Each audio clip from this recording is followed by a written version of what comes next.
নমস্কার বন্ধুরা, স্বাগত জানাই আপনাদেরকে আমাদের এই চ্যানেলে। সরস্বতী পুজো, বসন্ত পঞ্চমীর দিন সরস্বতী পুজো আমরা সকলেই আমাদের বাড়িতে করে থাকি আমাদের সামর্থ্য অনুসারে।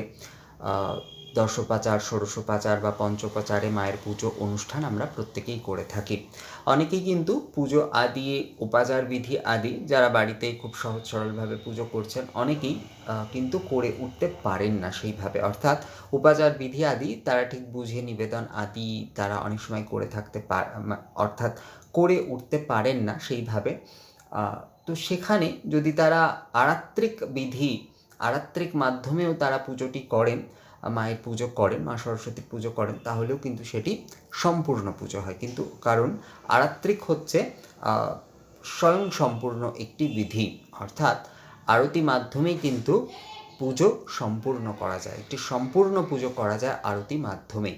তাই আপনারা যদি আরাত্রিক মাধ্যমেই কেবল মা সরস্বতীর আরাধনা আরাত্রিক করেন, তাহলেও কিন্তু আপনাদের পুজো কিন্তু, অর্থাৎ মা সরস্বতীর পুজো কিন্তু আপনাদের সম্পূর্ণ হবে।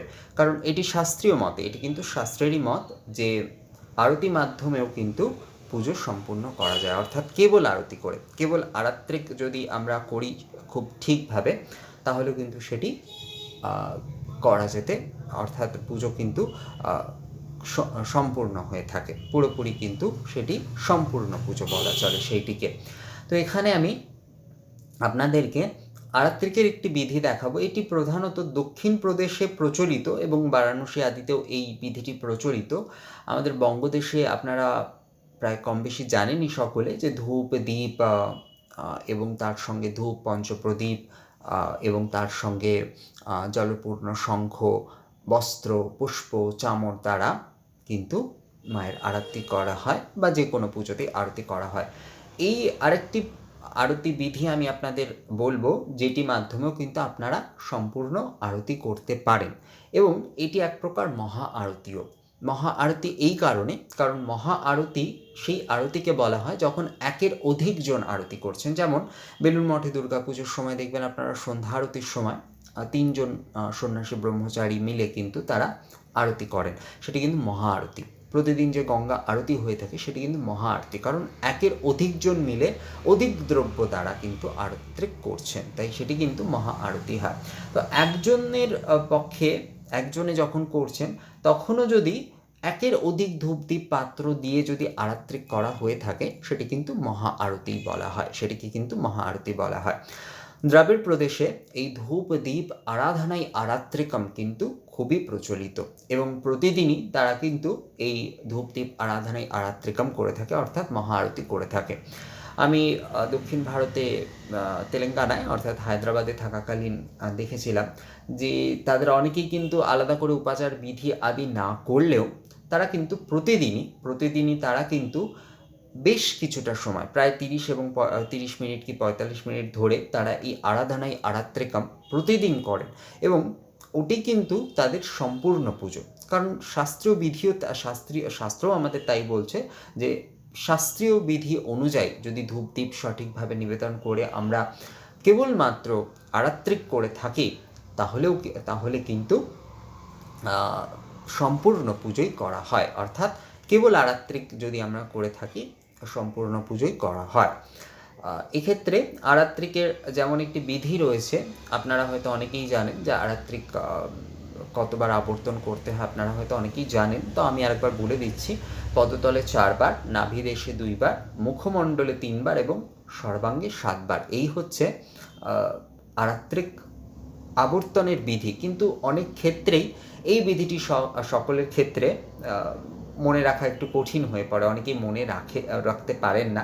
তো সেক্ষেত্রে অন্তত পদতলে যখন আরতি শুরু করছেন তখন যদি 4 বার আবর্তন করে এবং সর্বাঙ্গে অন্তত 7 বার প্রদক্ষিণ আবর্তন করে, তারপরে অর্থাৎ তারপরে যদি কেউ আলাদা করে আর না গুনে, অর্থাৎ কাউন্ট না করেও যদি আরাত্রিক করেন, তাতেও কিন্তু কোনো সমস্যা নেই। কিন্তু যখন আরতি শুরু হচ্ছে তখন যদি পায়ে অন্তত 4 বার আরতি করা হয় এবং সর্বাঙ্গে অথবা অন্তত সর্বাঙ্গে 7 বার যদি আরাত্রিক করে আরাত্রিকটি শুরু করা হয়, তাহলে কিন্তু সেটি খুবই উত্তম হয়।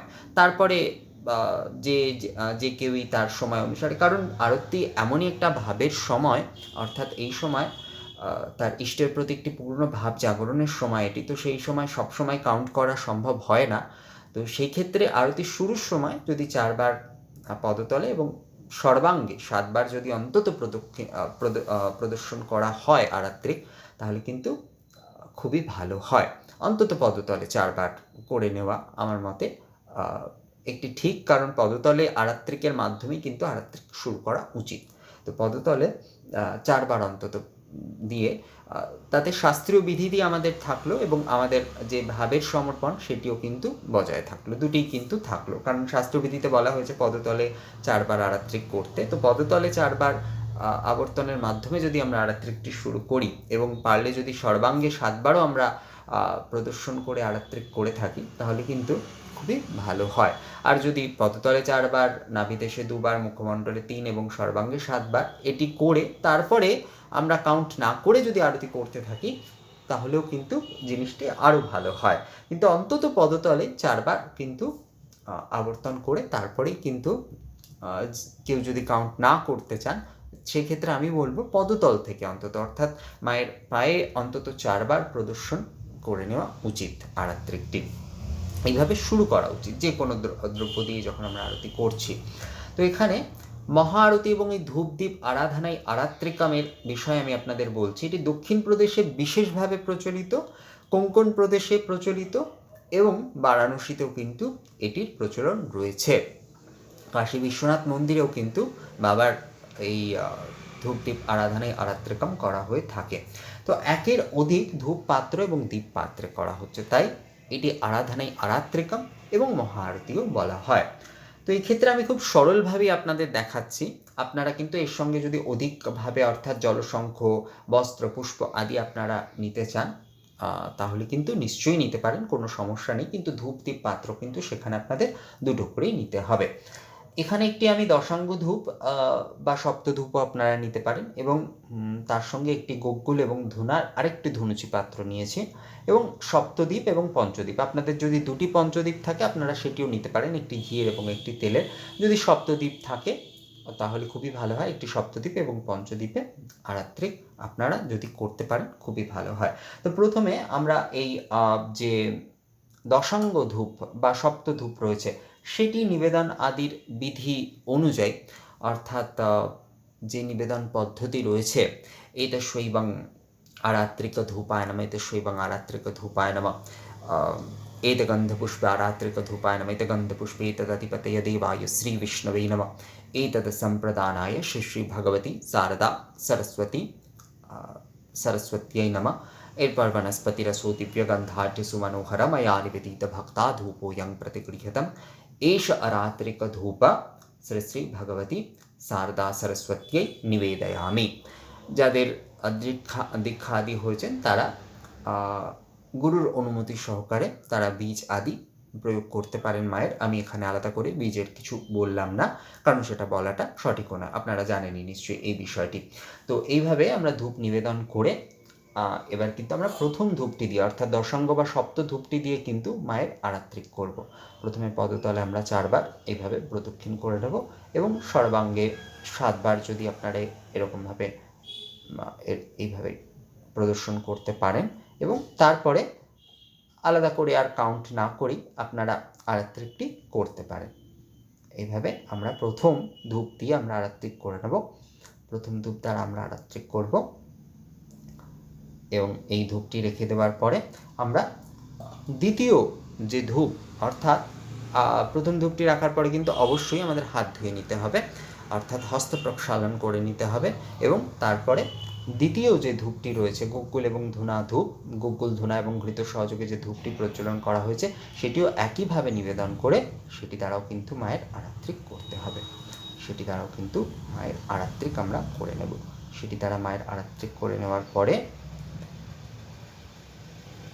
তারপরে এই আরাত্রিকটি হয়ে যাওয়ার পরে, আমি এখানে ঘণ্টা বাদ্য করছি না, কারণ ঘণ্টা বাদ্য করলে আমি যা বলছি সেটি ভিডিওতে শোনা একটু মুশকিল হয়ে যাবে। তো ঘণ্টা আপনারা অবশ্যই ঘণ্টা বাজাবেন এবং এইভাবে আরাত্রিক করার পরে এটিও দ্বিতীয় ধূপটিও রাখার পরে আমাদের হাত ধুয়ে নিতে হবে এবং তারপরে দীপ নিবেদন করতে হবে আমাদের। দীপটি আপনারা ধূপ দীপ এগুলি আগেই নিবেদন করে নিয়ে রাখতে পারেন। এতশৈবং নিরাজনদীপমালায় নমঃ, এতশৈবং নিরাজনদীপমালায় নমঃ, এতগন্ধপুষ্পে নিরাজনদীপমালায় নমঃ, एतगन्धपुष्पे एतदधिपतये देवाय श्रीविष्णवे नमः, एतद् सम्प्रदानाय श्री श्री शारदा सरस्वत्यै नमः। ओम सुप्रकाश महादीप सर्वतिस्तिमिरापः सवज्रभ्यन्तरज्योतिर्दीपोऽयं प्रतिगृह्यतम् एष निराजनदीपमालाय श्री श्री शारदा सरस्वत्यै निवेदयामि। এই বলে কিন্তু সপ্ত দীপটি নিয়ে কিন্তু আমরা আরতি করব। সপ্ত দীপটি নিয়ে আমরা আরতি করব।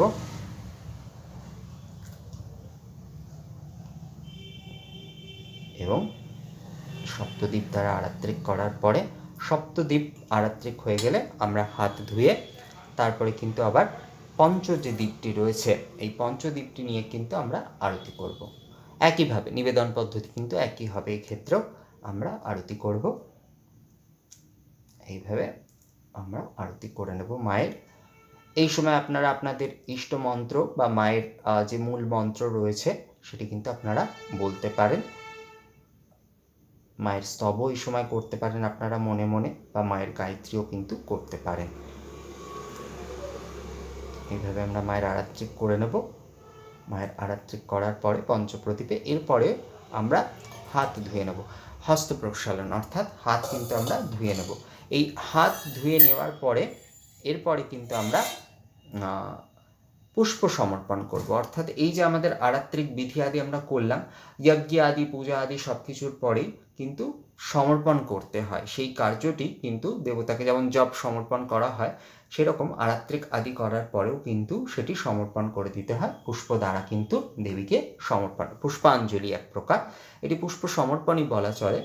তো আরাত্রিক এই যে আমরা করলাম, তো শ্রী শ্রী ভগবতী শারদা সরস্বতীই অর্পণমস্তু বলে আমরা কিন্তু সমর্পণ করে দেব মাকে। কিন্তু এই আরাত্রিক যে আমরা করলাম, এই যে ধূপ দীপ আরাধনায় আরাত্রিকম আমরা করলাম, এটি আমরা মাকে সমর্পণ করে দেব। এবং এরপরে অবশ্যই কিন্তু শঙ্খধ্বনি করব। শঙ্খধ্বনি করার পরে আমরা মায়ের প্রণিপাত অর্থাৎ প্রণাম করব।